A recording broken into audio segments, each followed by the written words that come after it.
নমস্কাৰ ফ্ৰেণ্ডছ, আশা কৰোঁ আপোনালোক সকলো নিশ্চয় ভালে আছে, সকলো কুশলে আছে। ফ্ৰেণ্ডছ, আপোনালোকে বাৰু কেনেধৰণৰ ভিডিঅ'বোৰ ভাল পায় আমাক লাইক কমেণ্ট কৰি জনাবচোন। আচলতে আমাৰ জীৱনবোৰ হৈছে ৰঙীন স্বপ্নৰ গঠিত এক গৌৰৱময় গাথা। আমাৰ ব্যস্ততাময় জীৱনৰ ধামখুমীয়াত আমি কেতিয়াবা নিজকে যেন হেৰুৱাই পেলাওঁ, কেতিয়াবা যেন নিজকে পাহৰি যাওঁ। এনেকুৱা মুহূৰ্তবোৰত আমি আমাৰ আদৰ্শৱান ব্যক্তিসকলৰ গুণৰাজিলৈ লক্ষ্য ৰাখিব লাগে, নহয়নে ফ্ৰেণ্ডছ?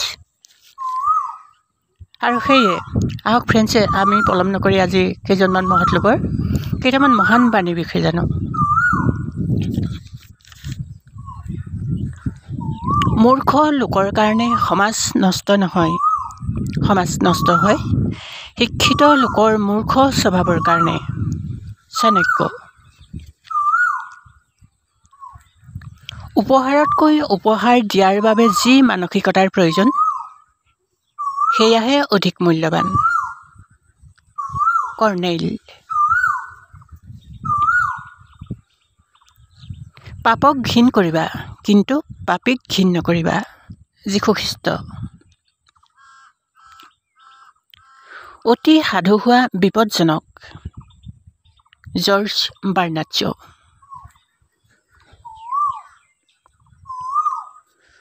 সপোন সাৰ্থক কৰাৰ একমাত্ৰ উপায় হ'ল সোনকালে বিচনা ত্যাগ কৰা, অৰ্থাৎ পৰিশ্ৰম কৰা।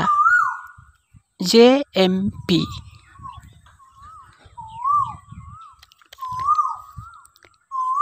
আমাৰ চিন্তা ভাৱনাৰ পৰাই চৰিত্ৰ গঠন হয়।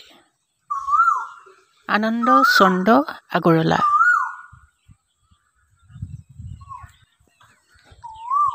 জীৱনে শিকাব পৰা আটাইতকৈ ডাঙৰ শিক্ষাটো হ'ল এয়ে যে কেতিয়াবা মূৰ্খও শুদ্ধ বুলি প্ৰমাণ হ'ব পাৰে।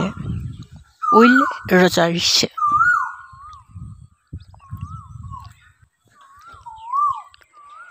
এলাহ মানুহৰ বাবে অভিশাপ। এলাহে ব্যক্তিৰ আৰু জাতিৰ অন্তঃসত্ত্বা নাইকিয়া কৰে আৰু লোহাত মামনি ধৰাৰ দৰে ব্যক্তি আৰু জাতিৰো ক্ষতি কৰে। Samuel smiles.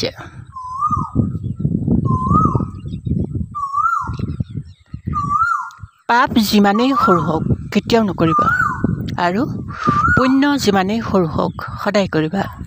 Doctor APJ Abdul Kalam. বিবেকেই জীৱনৰ গুপ্ত আদালত। হেমচন্দ্ৰ গোস্বামী। প্ৰথম সাফল্যৰ পিছত বহি নাথাকিবা, কাৰণ দ্বিতীয়বাৰ যেতিয়া তুমি ব্যৰ্থ হ'বা তেতিয়া অনেকেই ক'ব যে প্ৰথমবাৰত কেৱল ভাগ্যৰ বলতহে তুমি সফল হৈছিলা। Doctor APJ Abdul Kalam.